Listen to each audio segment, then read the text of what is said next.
Bom, nós marcamos esse dia aqui, essa data, e esse domingo de manhã, exatamente para tratar com você do assunto mais importante da nossa vida, que é a nossa salvação. Você precisa se conscientizar os tempos que nós estamos vivendo.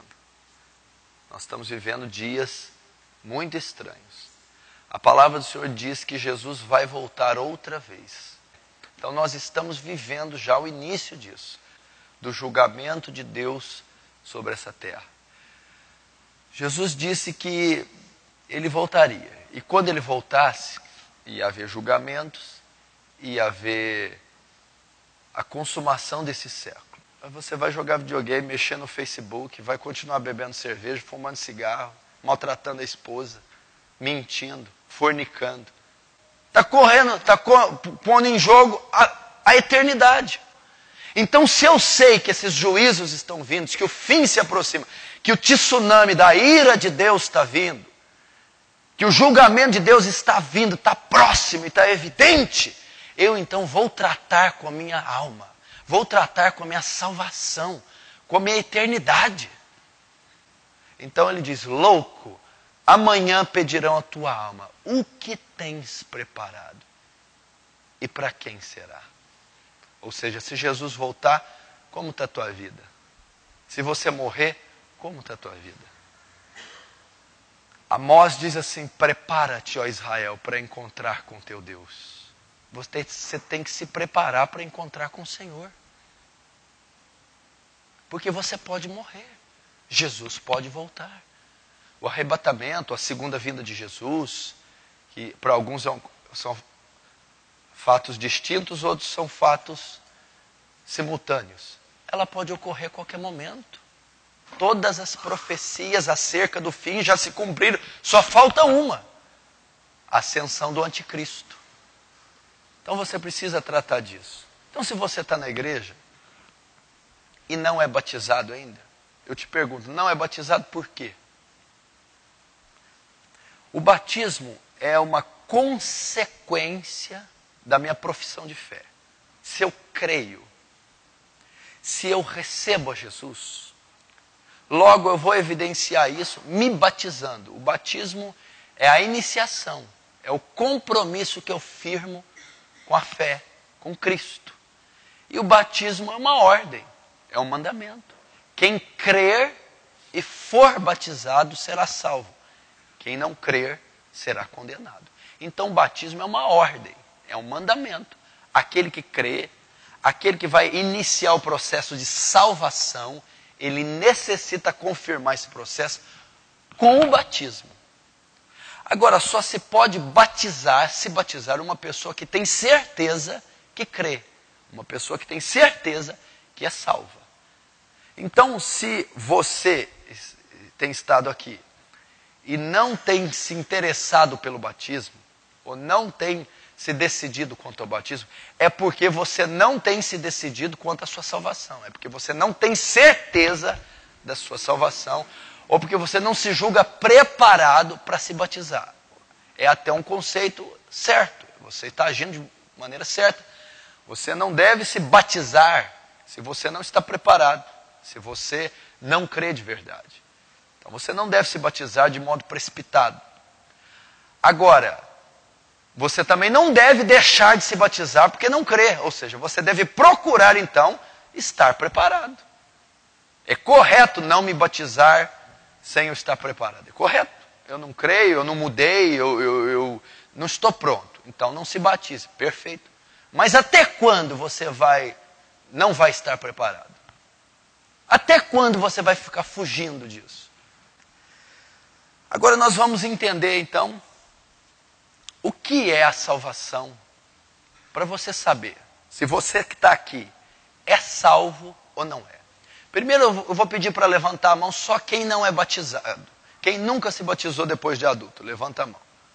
Ok, pode abaixar.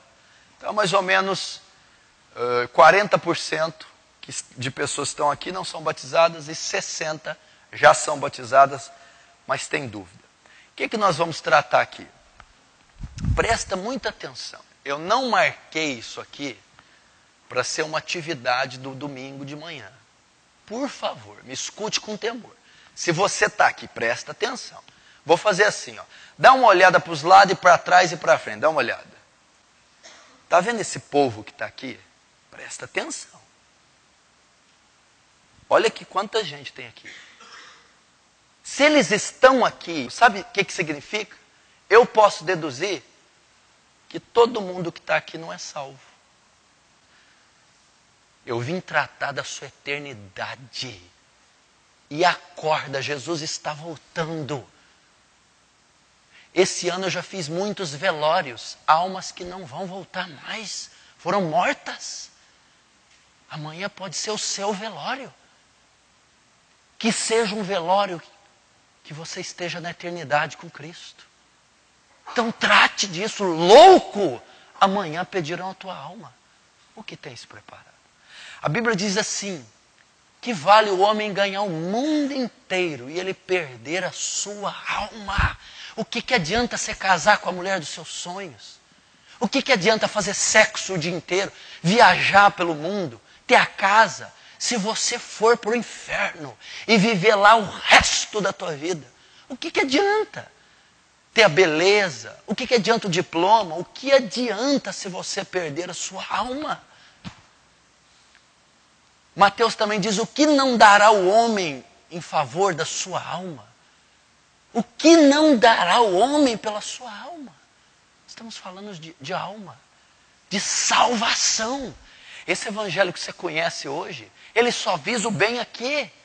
Deus vai me abençoar, vai me curar, vai abrir a porta, vai me dar o carro, vai me dar um salário, vai me dar uma esposa. Não, o evangelho não veio isso não. Veio justificar o pecador e salvá-lo.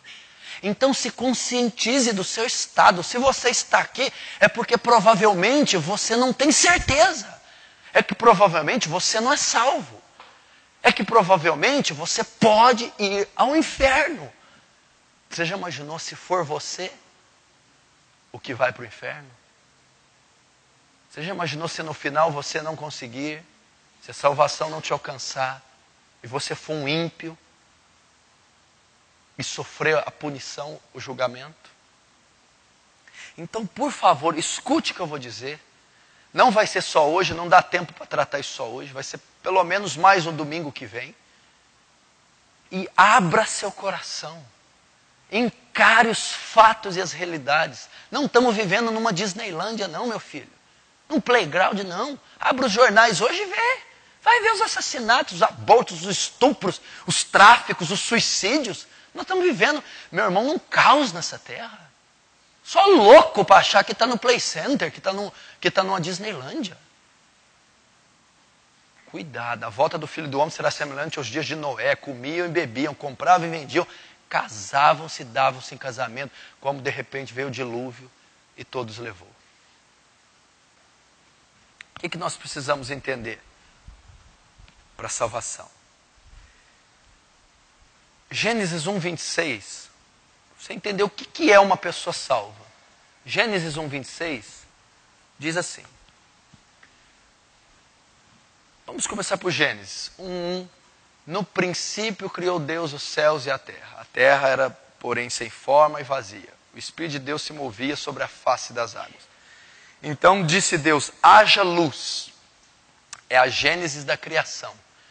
Deus, ele cria o mundo através da palavra do seu poder, tudo vem à existência. Okay? O universo, o sol, as galáxias, as estrelas, os animais, vegetais, tudo começa a ser criado pela palavra do poder de Deus. Ok? Então, o mundo, tudo que existe, o universo, foi criado pelo poder de Deus. Gênesis 1:26, ele vai criar o homem. Ele vai dizer, façamos o homem a nossa imagem, conforme nossa semelhança. Então, primeiro vamos aprender como você foi criado, como o homem foi criado, o homem original. Deus cria o mundo, a terra, com seu grande poder. E quando ele vai criar o homem, ele diz façamos, ele usa o termo plural. Esse façamos, como assim façamos? Não era Deus que estava? Então tinha mais pessoas presentes na criação do homem. façamos denota a Trindade, Pai, Filho e Espírito. Eles estavam envolvidos na criação do homem. Façamos. Então ele usou o termo plural. Eu, o Pai, o Filho e o Espírito Santo, vamos criar o homem. A nossa imagem e semelhança. Para nenhuma outra criatura, coisa criada, Deus disse isso. Só para o homem. Então o homem não foi feito à imagem de um animal, não foi feito à imagem de uma árvore. Nada antecedeu a formação do homem. Ou seja, nada participou da formação do homem, nada criado. Ele foi feito à imagem de Deus. Então o homem foi uma criatura especial. Só o homem recebeu essa dádiva de ser feito à imagem de Deus. Então o homem não foi feito à imagem de animal, de qualquer coisa criada, e sim à imagem de Deus. Segundo a semelhança de Deus. Então o que eu aprendo aqui? Olha como no que consiste o homem, a existência do homem e o conteúdo, o ser do homem. O homem foi feito por Deus, mas o homem foi feito à imagem de Deus. Então um animal não é feito à imagem de Deus, um vegetal não é feito à imagem de Deus, ou qualquer outra criatura. O homem sim. Então o homem é uma criatura especial. O que significa ser feito à imagem de Deus? Na formação do homem, o homem recebeu os atributos morais. Parte da essência de Deus está na essência do homem. Então na essência do homem, no cerne do homem, quando Deus o criou, há partes de Deus nele. E Deus é o quê? Deus é um ser perfeito. Deus é um ser infinitamente perfeito. Então, na construção do homem tem atributos morais. Quando o homem foi feito, ele não foi feito com todos os atributos, por exemplo. O homem não foi e não é onipotente, onisciente, onipresente. Mas os atributos morais foram colocados no homem. Justiça, verdade, santidade, pureza, amor, sabedoria. Então o homem foi constituído com esses atributos. E eles procedem de Deus. O amor só vem de Deus. A bondade só vem de Deus. A justiça, que é a excelência moral, o caráter reto de Deus, o caráter veio de Deus. Santidade, separação, pureza, veio de Deus. Então dentro do homem foi colocado isso. A imagem de Deus significa isso. Que os atributos morais de Deus foram embutidos na formação do homem. Então o homem, quando foi criado, Gênesis 1, 26, foi feita a imagem e semelhança de Deus. Foi feita uma criatura perfeita, sem pecado, sem maldade, sem impureza, sem injustiça, sem perversão, sem desvio. Ou seja, ele não tem a autoexistência, a infinitude, a eternidade de Deus, mas ele tem semelhança de Deus. Assim foi feito o homem. Ok? Esse foi o plano original. E Deus fez isso no sexto dia, no sétimo ele descansa. E o universo foi criado, tudo foi criado perfeitamente. E o homem, a obra-prima da criação de Deus, a coroa da criação. O homem foi feito à imagem e semelhança de Deus. Olha a dádiva que Deus dá ao homem. Olha que criatura especial, ser feita à semelhança de um ser tão perfeito como Deus. Aí o que acontece? Para nós aprendermos. Em Gênesis 3, em Gênesis 2, o homem peca. Vou abrir aqui. Ah, tá. Até aqui. Presta atenção. Aí Deus dá uma ordem para o homem. Criou tudo e diz, ó, de toda a árvore do jardim, de todo o jardim, você pode tocar, você pode comer, você pode desfrutar. É a única ordem que Deus dá para o homem. Mas daquela árvore, do conhecimento do bem e do mal, dela não toqueis, nela não toqueis. Porque o dia que tocais, certamente morrereis. No sexto dia Deus termina a obra, no sétimo ele descansa, o universo estava feito. Ele só deu uma lei, uma regra para o homem, uma ordem, uma só. Desfruta de tudo que eu criei, de todo o universo. Mas daquela árvore ali, do conhecimento do bem e do mal, dela não toqueis. Porque o dia que tocar nela, morrereis. O que acontece? a mulher influenciada pela serpente, e a serpente influenciada ou possuída por Satanás, persuade, seduz a mulher. Satanás, através da serpente, seduz a mulher e diz: pode tocar, vocês não vão morrer não. E tenta a mulher, toca naquela árvore, por que não tocar? Vai lá, come daquele fruto.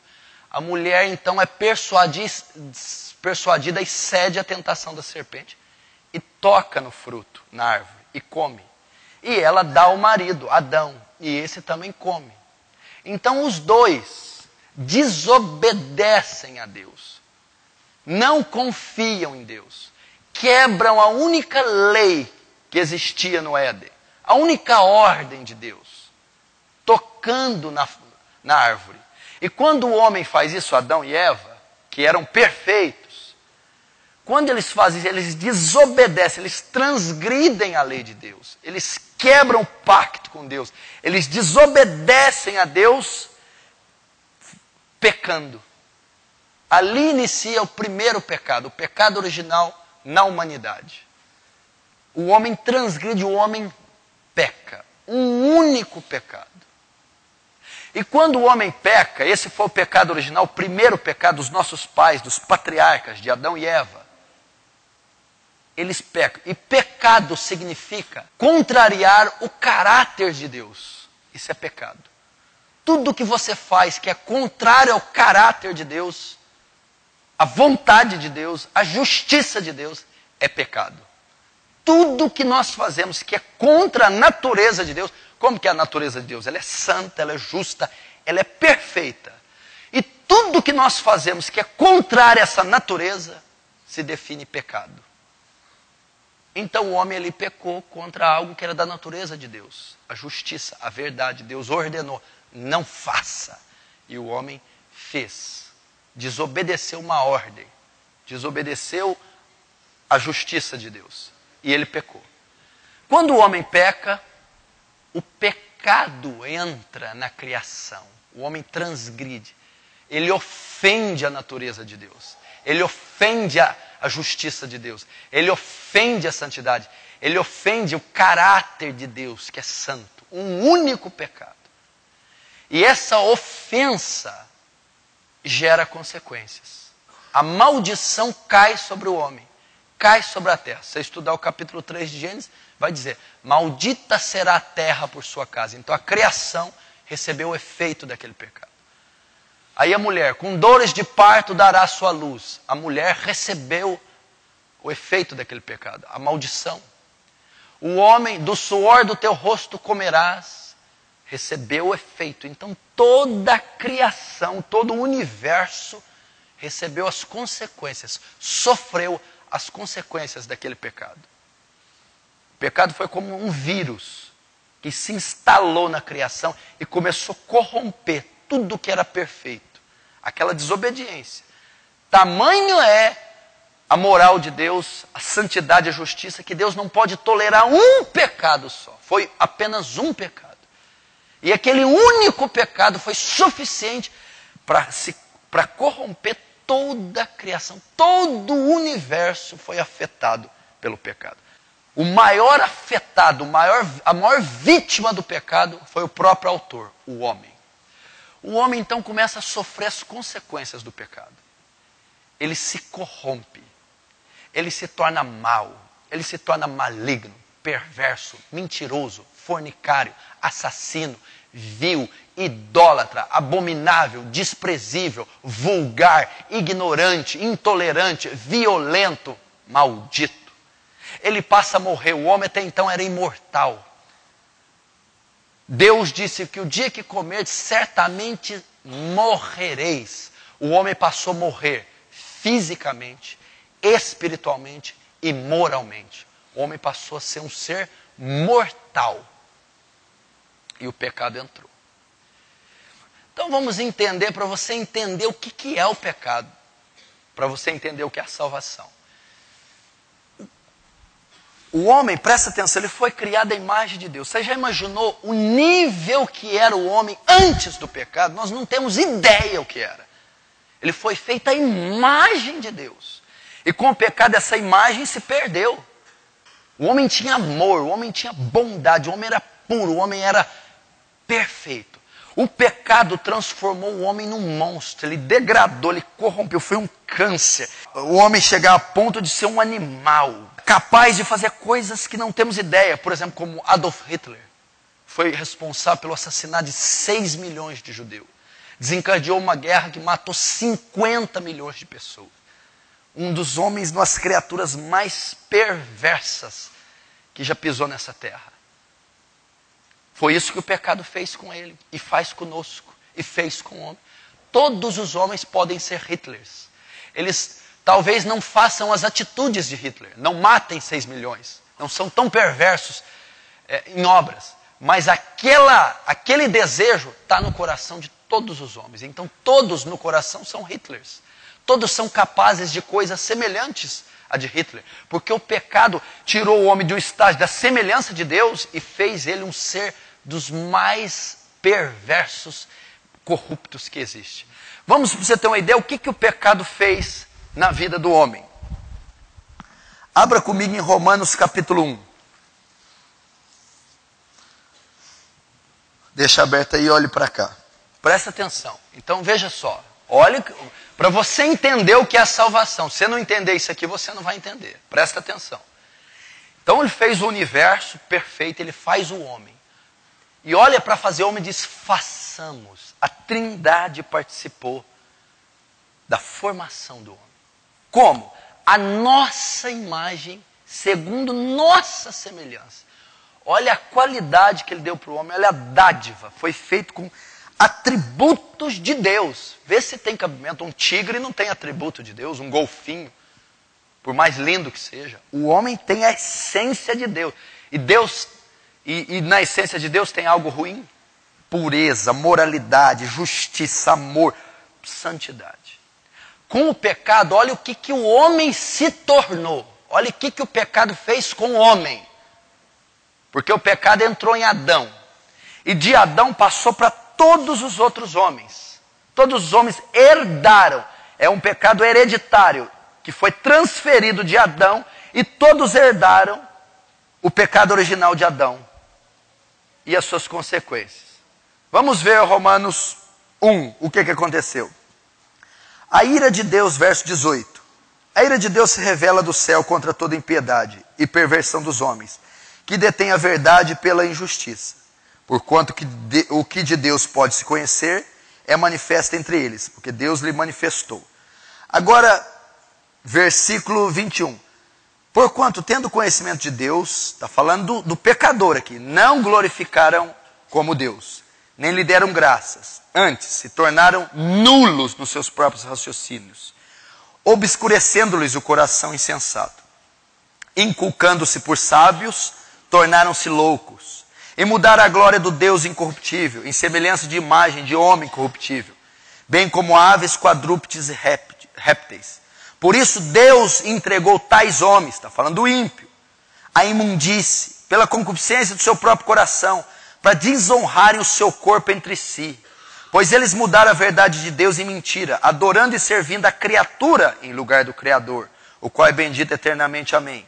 Por causa disso, os entregou Deus às paixões infames, porque até as mulheres mudaram o modo natural de suas relações íntimas, por outro, contrário à natureza. Semelhante os homens, também deixando o contato natural da mulher, se infamaram mutuamente em sua sensualidade, cometendo torpeza, homens com homens, e recebendo em si mesmo a merecida punição do seu erro. E por haver desprezado o conhecimento de Deus, o próprio Deus os entregou a uma disposição mental reprovável, para praticarem coisas inconvenientes. 29. Cheios de toda injustiça, malícia, avareza, maldade, possuidores de inveja, homicídio, contenda, dolo, malignidade, sendo difamadores, caluniadores, aborrecidos de Deus, insolentes, soberbos, presunçosos, inventores de males, desobedientes aos pais, insensatos, pérfidos, sem afeição natural, sem misericórdia. Ora, conhecendo eles a sentença de Deus, de que são passíveis de morte os que tais coisas praticam, não somente as fazem, mas também aprovam os que assim procedem. Até aí. Fica aberto aí que nós vamos continuar. Olha aqui. olha só, de homem, a imagem e semelhança de Deus, através do pecado, o homem se tornou isso aqui. Todo homem tem isso aqui. Todo ser humano possui essa natureza. Invejoso, homicida, maligno, difamador, aborrecedor de Deus, insensato, sem afeição natural. Olha o que o pecado causou na vida do homem. Presta atenção, é isso que todo ser humano tem no seu coração. A essência do ser humano, depois do pecado, é essa. Agora vamos continuar, capítulo 3. Romanos 3, verso 10. Romanos 3, 10. Como está escrito, não há justo nenhum sequer. Não há quem entenda, não há quem busque a Deus. Todos, então está dizendo todos os homens. Olha lá, 12. Todos se extraviaram. A uma se fizeram inúteis. Não há quem faça o bem. Não há nenhum sequer. A garganta deles é um sepulcro aberto. Com a língua urdem engano. Veneno de víbora está nos seus lábios. A boca eles a têm cheia de maldição e de amargura. São seus pés velozes para derramar sangue. Nos seus caminhos há destruição e miséria. Desconhece o caminho da paz. E não há temor de Deus diante dos seus olhos. É isso que tornou o homem. Se alguém, olhe para cá, não é convertido, alguém é isso aqui. Se alguém não tem a Cristo, é isso aqui que é todos os homens. Aquela velhinha mais boazinha que faz crochê, tem isso aqui no coração. Aquele senhorzinho de cadeira de balanço, mais bonzinho, se não tem a Cristo, não passa disso aqui. Isso aqui é a natureza do homem depois de pecar. Você vai dizer, pastor, mas eu não sou assassino, eu nunca matei, eu não sou isso aí. Eu não sou perverso, eu não sou adúltero. Querido, talvez você não praticou o adultério, mas ele está no seu coração. Talvez você não matou, mas o assassinato está no seu coração. Porque Jesus disse em Mateus, do coração do homem procede os maus desejos, os crimes, o adultério, a prostituição, a maldade. Então, ainda que o homem não pratique a velhinha que faz crochê, o senhorzinho, isso aqui está na natureza dele. Isso aqui foi revelado. Olha só, não há justo sequer, nenhum. Não existe pessoa justa. Significa pessoa boa, reta. Não há quem entenda e não há um que busque a Deus. Todos se extraviaram e se fizeram maus. Então está falando que o pecado fez com a raça humana. Fizeram todos os homens ser maus, perversos, inúteis. Ainda que eu não mate, ainda que eu não faça como Hitler. Mas a mesma natureza de Hitler está em mim. A capacidade de fazer está em mim. Está no pecador, está no ímpio, no homem. Foi isso que o pecado fez com a terra. Por que você vê tudo isso? Por que você vê tanta maldade em todo o planeta? Pega, desde fome na África, pestes, a estupros, assassinatos e a pessoas corruptas, perversas. Porque o pecado está neles. O pecado entrou e fez com que todo ser humano fosse perverso. Então é o pecado a causa de toda a maldade. Por que um homem de 40 anos consegue estuprar uma criança de 5 meses? Não tem cabimento. Porque a natureza dele está igual descrita aqui. Ela é perversa. Ela se degradou quando Adão pecou. E todos os descendentes de Adão foram vindo com a maldição hereditária, com o pecado sobre a vida deles. Como que alguém consegue apertar o dedo num botão e lançar um míssil e matar uma cidade inteira? Como que alguém consegue enforcar, trair, adulterar? Como que pode existir tanta maldade assim? É o pecado. O pecado trouxe isso. E nós somos também. Quem aqui essa semana não pecou? Quem nunca mentiu? Quem nunca olhou para uma mulher que não era dele? Quem nunca maltratou alguém? Quem nunca se irou? Não existe. Nós já fizemos isso e fizemos um monte de vezes. Quantos de nós, se não fosse uma circunstância, ele não teria matado alguém? Não teria feito uma besteira? Porque em nós está o ódio, em nós está a perversão. Então isso aqui é para você entender o que era, presta atenção, de um homem à semelhança de Deus, nós viramos Hitlers. A assassino, bandido, estuprador, perverso. Ainda que não fazemos, está no nosso coração. Entendeu? Então olha o tanto que foi a queda. Então nós não temos ideia, não tem como explicar o que era o homem antes da queda e o que se tornou depois da queda. A excelência que o homem tinha, a pureza, a perfeição. E o animal que ele se tornou, o assassino, o monstro que é o ser humano. Meu irmão, a Bíblia diz que a natureza geme esperando a manifestação dos filhos de Deus. A terra sofre porque nós estamos nela. A terra sofre. A natureza, os oceanos, os peixes, os mares, os animais sofrem porque o ser mais perverso habita aqui. É o homem.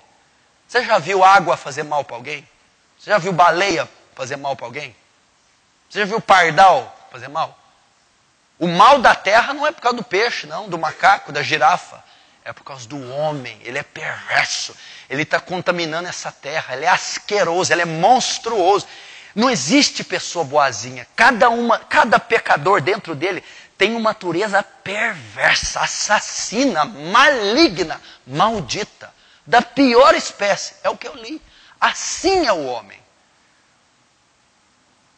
E essa foi a dimensão da queda. De um ser semelhante a Deus para um monstro sem precedentes. Se você pesquisar as histórias dos grandes assassinos e dos grandes criminosos, vocês vão ver o que eles foram capazes. Os estupros em massa, os assassinos em massa, as orgias, as coisas mais hediondas. Por causa do pecado, isso está na natureza do homem. Entendeu? Então todo ímpio a sua natureza consiste nisso.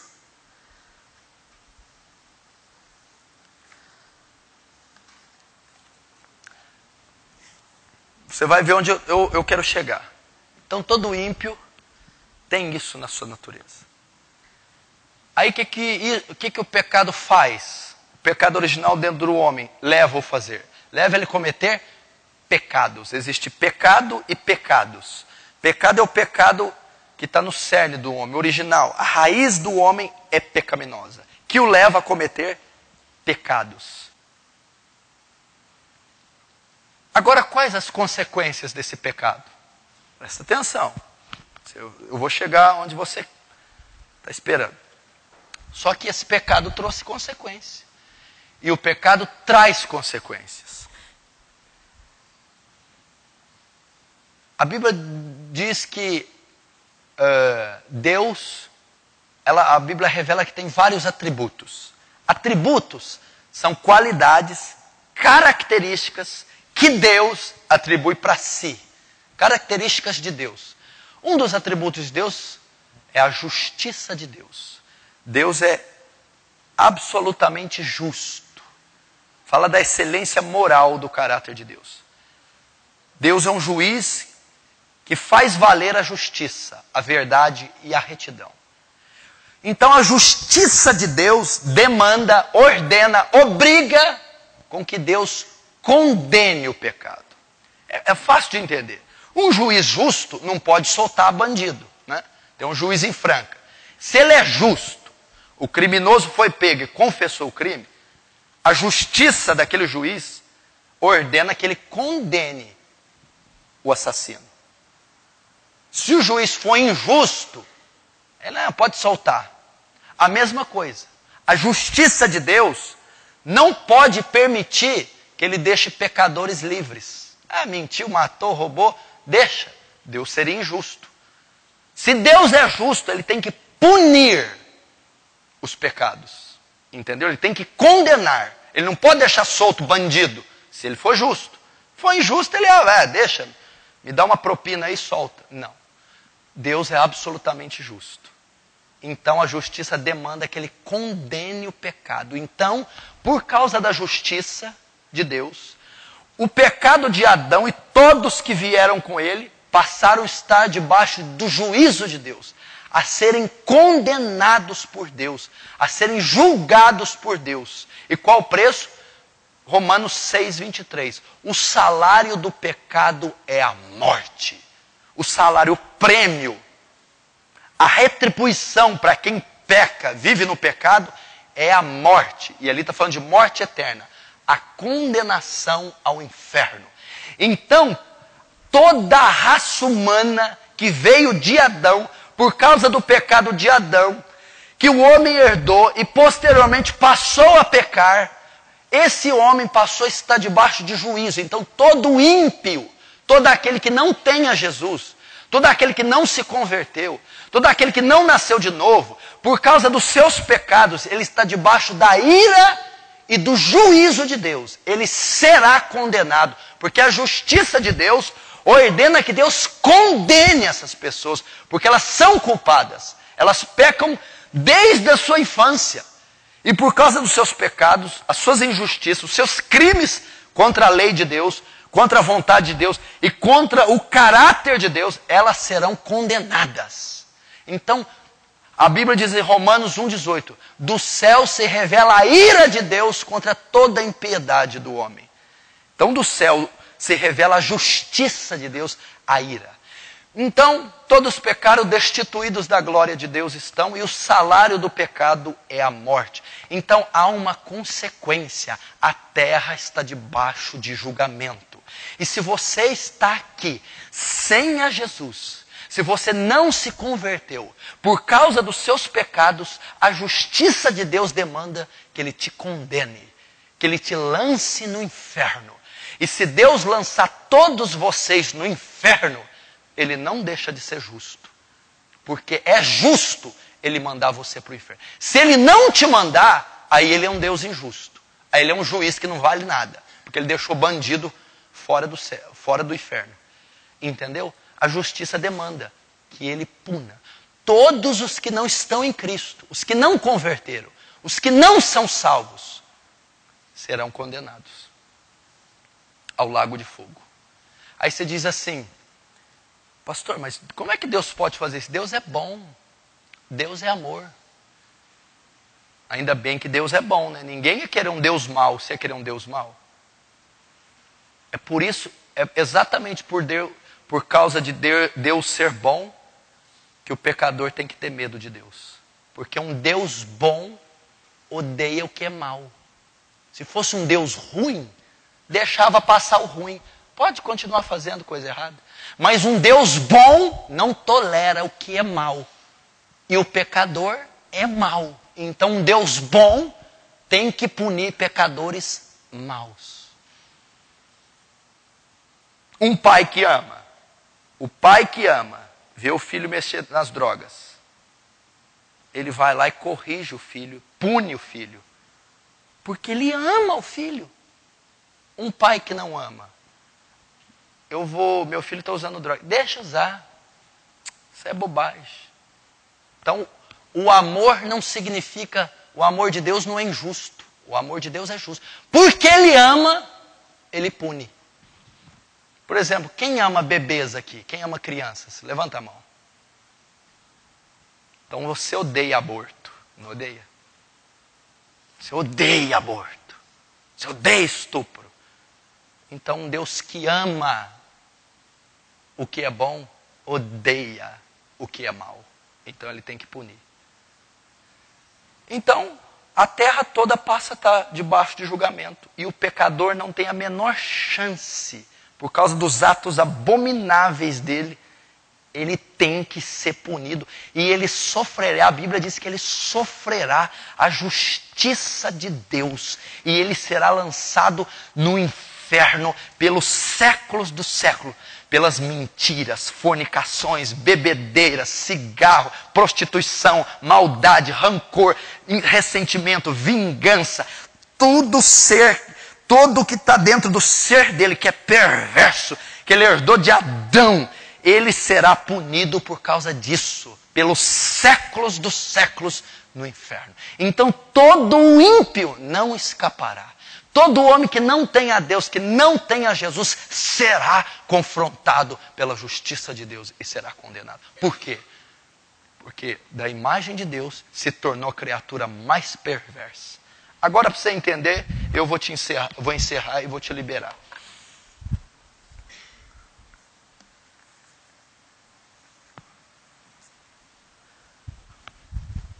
Agora, como é que uma pessoa é salva? Como que uma pessoa pode ser tirada desse estado? Como é que você sabe que está? Porque Davi disse no Salmo 51, em pecado me concebeu minha mãe. Já nasceu em pecado. Num ventre de pecado eu nasci. Então quando Davi saiu da barriga da mãe, já veio com pecado. Quando ele crescesse, ia manifestar o pecado. Entendeu? Como que alguém pode ser salvo? Como que alguém de um ser perfeito caiu e ficou monstruoso, diabólico, sinistro, facínora, sagaz, maldito, perverso? É isso que nós somos antes de Cristo. E como que esse ser que se degradou, corrompeu e caiu tanto do plano original, mas tanto, e se tornou esse ser abominável? Como que essa criatura digna do inferno, que está debaixo da ira do juízo, que está com os olhos vendados, caminhando para o lago de fogo, como que uma criatura dessa pode se salvar? Como ela pode se livrar do julgamento? Como ela pode se livrar desse momento? Como ela pode ser tirada desse estado? Como ela pode se livrar da condenação? Como? Se você está aqui nesse estado, se você não se batizou, se você não tem certeza da sua salvação, só tem uma maneira, presta atenção. Deus sabendo disso, eu não vou entrar nisso agora, vai ser a última aula. Deus sabendo disso, Ele é justo, mas Ele também é amor. E pelo amor dEle, Ele providencia um método para salvar esses pecadores, por causa do amor. Por isso nós temos João 3,16, porque Deus amou o mundo de tal maneira, amou quem? O mundo. Esses pecadores de Romanos 1 e 3, perversos, condenados, que deu seu Filho unigênito, para que todo aquele que nele crê, não pereça, mas tenha vida eterna. É através da morte, é através do nascimento, morte, ressurreição de Cristo, que somos salvos. É através do Evangelho. O que é o Evangelho? Agora você vai entender. Romanos 1,16 diz assim: eu não me envergonho do Evangelho, pois ele é o poder de Deus para a salvação de todo aquele que crê. Como que uma pessoa pode sair desse estado? Gabriel, Aline, como que pode sair desse estado? Sandro, Mário, como? Só o Evangelho pode salvar essas pessoas. Só o Evangelho pode tirar elas desse estado. Só o Evangelho pode tirá-las da condenação. Agora, o que é o Evangelho? Você entendeu o que é a salvação. Não me envergonhe do Evangelho, pois ele é o poder de Deus. Então Paulo está ensinando que para tirar o homem desse estado, só um poder. E o poder de quem? O poder de Deus para a salvação. Então essa pessoa, ela não pode sair desse estado só entrando numa igreja. Não adianta. Ela não pode sair desse estado só descendo numa piscina de batismo. Ela não pode sair desse estado mudando a roupa, usava calça, vou pôr saia. Ela não pode sair desse estado deixando o cabelo crescer, não vou cortar. Isso não vai tirar ela desse estado. Tem pessoas que pensam que estão salvas porque entrou numa igreja. Estou salvo. Outros pensam que estão salvos porque batizou, descia as águas. Outras pensam que são salvos, que saíram desse estado, que agora tomam ceia. Outras porque estão falando em línguas, em dons do Espírito, essa coisa dos carismáticos. Outras porque saíram de uma igreja ruim e foram para uma melhor, na Aliança do Calvário. Não. Isso não é suficiente. Por quê? Presta atenção. Imagina o que o homem era antes da queda. A estatura, a formação do homem. Perfeito. O que ela se tornou depois do pecado? Eu te mostrei. Ele execrou, degradou, corrompeu, atrofiou, virou um monstro.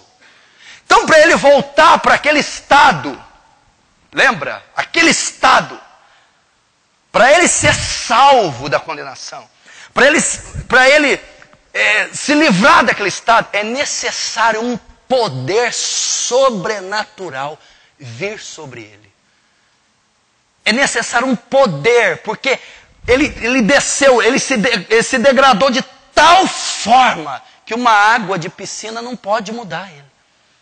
Que uma mesa com pão e suco de uva não pode mudar. Que uma saia, um cabelo, que entrar e sentar aí, não pode mudar. É necessário o poder do Evangelho. É um poder que transforma, que pega aquela criatura morta, corrompida, e a transforma num novo ser. Para você ter uma ideia, o que é a obra da salvação? Ela é tão profunda. Ela é tão profunda que uma religião não pode dar. Por isso que budismo, Maomé, islamismo, qualquer tipo de seita e religião que sai da pessoa de Cristo jamais pode salvar um pecador. Olha o que é a obra da salvação. Escuta. Eu falei que Deus criou em Gênesis 1 tudo, não criou? Presta atenção. Ele criou o universo, o céu, a terra, os peixes, tudo que existe. Com o seu poder. Você imaginou já quanto poder Deus não usou para criar o universo? Tem uma palavra latina que revela isso. Deus do nada, do ex nihilo. É uma palavra latina que significa do nada. Ele cria o universo. Então imagina, não existia nada, nem partículas de pó, nem células, átomos, prótons, nêutrons, nada. Do nada, Deus cria o universo, o sistema solar. Pra você ter uma ideia, o universo ele tem mais ou menos 10 bilhões de diâmetro de anos-luz. 10 bilhões de diâmetros de anos-luz. Significa o quê? Para você ter uma ideia. Se você, com a nave espacial, pegar da ponta do universo até na outra, e essa nave espacial for a velocidade da luz, 460 mil quilômetros por segundo, é a velocidade da luz. Então a nave espacial de uma ponta do universo, viajando a 460 mil quilômetros por segundo, em 10 bilhões de anos, ela chegará na outra ponta do universo. Você vê o tamanho do universo. 10 bilhões de anos vagando a 460 mil quilômetros por segundo. Ela chega no diâmetro do universo. Você imaginou quanto poder para fazer? O homem tem 60 trilhões de células. Cada célula tem uma fita DNA de 1,70 m de comprimento. Nós temos 170 bilhões, trilhões de metros de fita DNA dentro de nós. Você imaginou quanto poder para criar? Baleias, oceanos, mares, cânions, cosmos, galáxias. Quanto poder. Tenta criar esse papel para mim do nada, sem ter nada na mão. Cria aqui, ó, essa folhinha branca. Cria. Do nada, sem ter nada, faz ela existir na tua mão. Esta folha. Você imagina quanto poder Deus não usou para fazer o universo.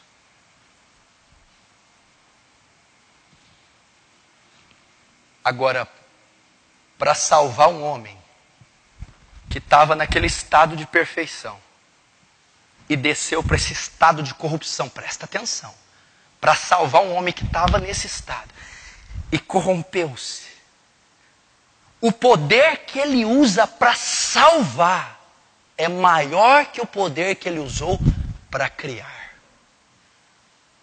Você imaginou quanto poder ele usou para criar do nada, ex nihilo, o cosmos, tudo. Você imagina quanto poder. Agora, para tirar você desse estado que você está, o poder que ele emprega é maior do que da criação. Por quê? Porque para criar o universo, ele parte do nada e cria algo perfeito. Para salvar você, ele não parte do nada, ele parte de algo corrompido, caído, corrupto. E desse corrupto refazer uma nova criatura. Então o poder é muito maior. Como é que batizar faz isso? Sentar aí na cadeira faz isso? Pôr saia faz isso?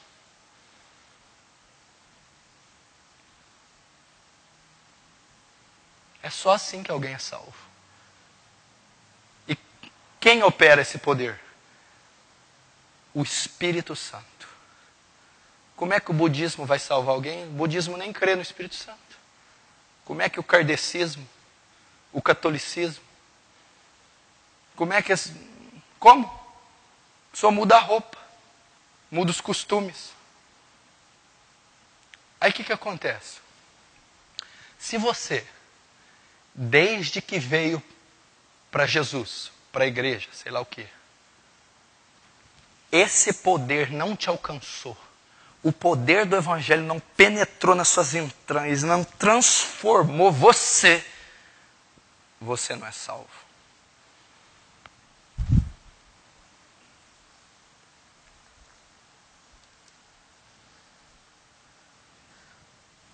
Segunda Coríntios 5 diz assim, olha só. 2 Coríntios 5,17. Aquele que está em Cristo, nova criatura é. As coisas velhas passaram e tudo se fez novo. Aquele que está em Cristo, o que Paulo está dizendo?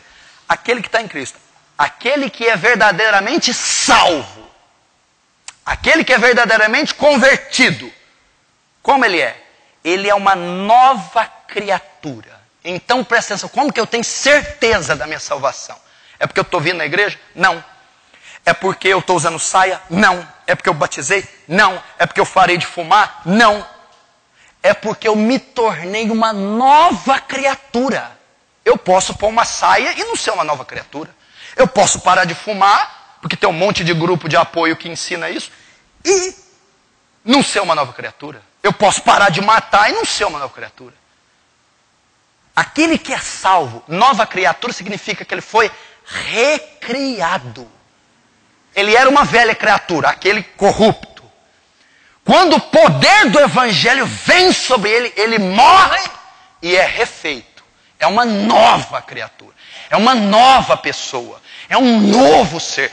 Ele é recriado com bondade, justiça, amor, pureza. Então quem está em Cristo não é quem batizou. Quem está em Cristo não é quem põe saia. Quem está em Cristo não é quem parou de fumar. É quem foi feito uma nova criatura. É quem foi transformado pelo poder de Deus. Você acha que um homem do nível de Hitler vai mudar se ensinar para ele um monte de regra e norma? Um coração tão vil. Porque o problema de Hitler não está nas mãos, nos hábitos. O problema está no cerne, na alma, na essência que é perversa. E quem pode tocar naquela essência? Só o poder de Deus. Só o poder do Evangelho. Só o poder da palavra de Deus. E é um poder maior do que na formação do universo. É assim que alguém é salvo.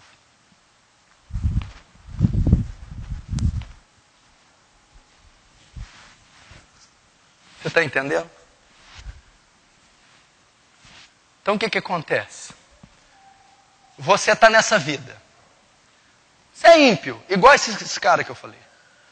Fuma, bebe, prostitui, rouba, mente, trai, é mau, é sujo, mentiroso, pensa imoralidade, tem um coração rancoroso. Então você está corrupto. Aí você ouve o Evangelho. Alguém vem e prega para você o Evangelho de Cristo. Você vai a um culto e o Evangelho é pregado. O Evangelho chega até você. Quando o Evangelho é pregado, o poder do Espírito Santo vem sobre você. Aquele poder penetra no seu coração. Aquela palavra penetra nos seus ouvidos, na sua mente. Aquele poder acomete você.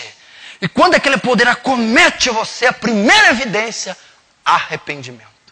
Você se arrepende dos seus pecados. Se arrepende de ser quem você é. Então aquele poder já começou a trabalhar em você e tirar a sua corrupção. Começa a abrir teus olhos e você começa a enxergar o que você está fazendo, quem você é. E você se arrepende daqueles atos. Meu Deus, eu não posso colocar isso mais na boca. Eu não posso mais frequentar aquele lugar. Eu não posso mais usar essa roupa. Eu não posso fazer isso mais com meu namorado. Eu não posso mentir. Eu não posso falsificar mais documento. O evangelho penetra naquela pessoa e ela é convencida. Ela se arrepende. Ela é transformada. Então ela é salva. Agora, se você sai de um culto, entra e sai a mesma coisa, você não é salvo, você não se converteu. Entendeu? É isso. Então uma pessoa está nesse estado de juízo. Como ela pode sair desse estado? Só pelo evangelho. O evangelho é uma religião? Não. O evangelho é batismo? Não. O evangelho é mudar os costumes? Não. O que é o evangelho? Poder que pega uma massa corrupta. Era assim Adão. Perfeito. Pecou, virou uma massa corrupta, maldita. O evangelho pega essa massa e traz ela de volta para o jeito que era. E isso religião nenhuma faz. Só o poder do Espírito Santo. E como eu sei que isso ocorreu comigo? Talvez você está aqui e vá, mas isso aí ocorreu comigo. Como eu sei que ocorreu, como eu não sei que ocorreu. É que quando o evangelho penetra em mim, ele me transforma. E ele muda meus valores. Ele traz arrependimento. Arrependimento vem do grego metanoia. Mudança de coração. Mudança dos pensamentos. Mudança da vontade. Então, quando uma pessoa é salva, quando uma pessoa se converteu de verdade, como você tem certeza que você é salvo, você que está aqui? E como você tem certeza que você não é? Como você tem certeza que você é convertido, você que está aqui? E como você tem certeza que você não é convertido? Que você continua ímpio e continua condenado? Como eu sei? É quando eu ouço o evangelho, o poder de Deus penetra em mim maior do que o poder da criação e ele me transforma uma nova criatura. E aonde, qual área mais se evidencia que eu fui transformado? Para eu saber se eu fui ou não. Na vontade. Você sabe pela vontade. Quando eu estou no mundo ímpio, qual é a vontade dele? Ele ama a maldade. Ele ama o sexo ilícito. Ele ama a bebida. Ele ama o cigarro. Ele ama a luxúria. Ele ama fazer o mal. Ele gosta de fazer sexo. Ele gosta de se masturbar. Ele gosta de ver pornografia. Ele gosta de ofender. Ele tem prazer na luxúria, na vaidade, na avareza. Quando ele se converte, presta atenção, o Espírito Santo pega ele, ele não só para de fazer. Ah, parei de fumar, parei de beber, parei de adulterar, parei de vestir aquela roupa. Não. Freiras fumam? Fuma freira? Não. Freiras adulteram? Não. Freiras vão para balada? Não. Fica num convento. Freiras consomem pornografia na internet? Não. Freiras são salvas? Não. Freiras são convertidas? Não. A evidência não é quando eu paro. A evidência é quando eu paro de gostar. É quando eu não tenho prazer mais na sensualidade. É quando eu não tenho mais prazer. A menina anda com mini saia. Deixa o marido, o menino atolar a mão na perna dela. Gosta de coisa fútil. Quando ela converte, ela não gosta. Meu Deus, eu não posso mostrar meu corpo assim. Ela não gosta, ela não tem prazer. Eu estou feia. Eu não posso sair assim na rua. Ela passa a ter temor. Ela está comigo. Não me põe a mão. Não podemos fazer isso com Deus. Não, por favor, para. Ele passa num bar. Eu não posso beber mais. Meu Deus, eu tenho nojo. Eu não quero. A vontade dele. Aquele dinheiro lá, pega aí, você está precisando, sua mulher está doente. Ele, não, eu não posso pegar isso. Isso é desonesto. Não, mas você sempre pegou, cara. Mas não, eu mudei, eu não posso. É sujo esse dinheiro. A vontade mudou. Ele amava futebol. Corinthians, São Paulo, não perdi um jogo. Idolatrar, ficar na frente da televisão. Quando vê isso aí mais não. Por quê? É pecado? Estão te obrigando? Não. Isso não está mais no meu coração. Eu não gosto disso mais. Aquilo que ele amava, passou a odiar. É assim que alguém é salvo. E aquilo que ele odiava, não gosta de obedecer mandamento. Quando ele é transformado, o evangelho encontra aquilo que ele não gosta, ele passa a amar. Eu vou no culto porque eu gosto de ir no culto. Eu vou ler a Bíblia porque eu tenho prazer. Meu Deus, eu amo ler a palavra. Eu não faço porque me impõe, porque me obriga, ou porque tenho medo do inferno. Agora eu amo, eu tenho prazer, eu gosto, eu me deleito com as coisas de Deus. Isso é conversão. Agora o que os crentes de hoje fazem? Eles estão fazendo o que odeiam e deixaram de fazer o que amam. Eu não faço aquilo lá, mas eu amo. Ah, eu faço isso aqui, mas eu não gosto. Deveria ser o contrário. Deixou de fazer coisa que odeia agora. E está fazendo coisa que ama. Não. O crente de hoje deixou de fazer o que ama. E está fazendo o que odeia.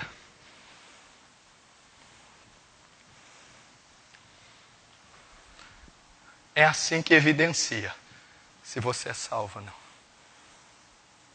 Não é só parar de fazer, se bem que muitos nem parar de fazer parou, né? É parar de gostar. Agora você entendeu como é que alguém é salvo? É desse jeito que alguém é salvo. Hoje você está podendo ver, pelo menos uma parte, se você foi salvo ou não, ou se você é só um religioso que frequenta o culto aqui. Hoje você está entendendo. Jesus está voltando. As profecias estão se cumprindo. A terra está um inferno e um caos. Nós vamos ser marcados pelo fim. Daqui um dia você morreu, eu morri, estamos velhos, teve um infarto, um acidente. Daqui um dia Jesus voltou. E nada mais vai importar. Casa, carro, beleza, dinheiro.